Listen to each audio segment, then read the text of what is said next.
Hello welcome to Sakshi sports.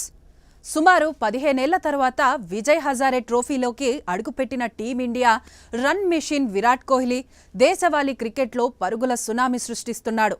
మొదటి మ్యాచ్లోనే అద్భుతమైన century పలకరించిన Kohli రెండో మ్యాచ్లో అంతకు మించిన జోరును ప్రదర్శించాడు. ప్రత్యర్థి బౌలర్లకు చుక్కలు చూపిస్తూ కేవలం 29 బంతుల్లోనే హాఫ్ సెంచరీ పూర్తి చేసి స్టేడియాన్ని హోరెత్తించారు.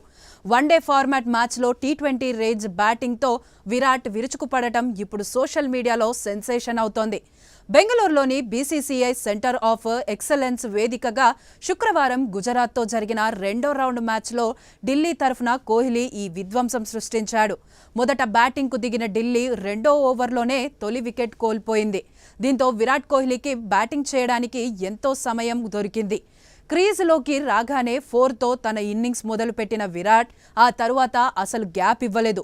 ఒకవైపు తోటి బ్యాటర్ అర్పిత్ రాణా పరుగులు తీయడానికి కష్టపడుతుంటే మరోవైపు కోహ్లీ మాత్రం కేవలం బౌండరీలతోనే స్కోర్ బోర్డును ఉరికించాడు. ఈ ఇన్నింగ్స్లో విరాట్ చేసిన మ్యాజిక్ ఏంటంటే తను చేసిన మొదటి 53 పరుగుల్లో ఏకంగా 50 పరుగులు కేవలం బౌండరీల ద్వారానే వచ్చాయి. ఇందులో 11 4లు, ఒక 6 ఉంది. అంటే పరుగుల కోసం విరాట్ పెద్దగా కష్టపడకుండానే బాల్స్ను బౌండరీలు దాటించాడు.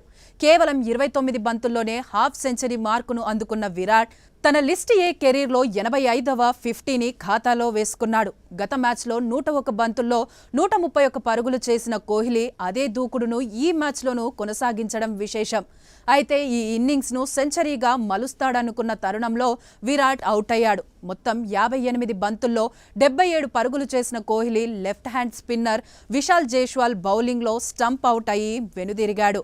తన ఇన్నింగ్స్లో మొత్తం 13 4లు, ఒక 6 బాదాడు. సెంచరీ మిస్ అయినప్పటికీ విరాట్ ఆడిన తీరు చూస్తుంటే ఆయన ఫుల్ ఫామ్లో ఉన్నాడని, రాబోయే సిరీస్ల కోసం సిద్ధంగా ఉన్నాడని స్పష్టమవుతోంది.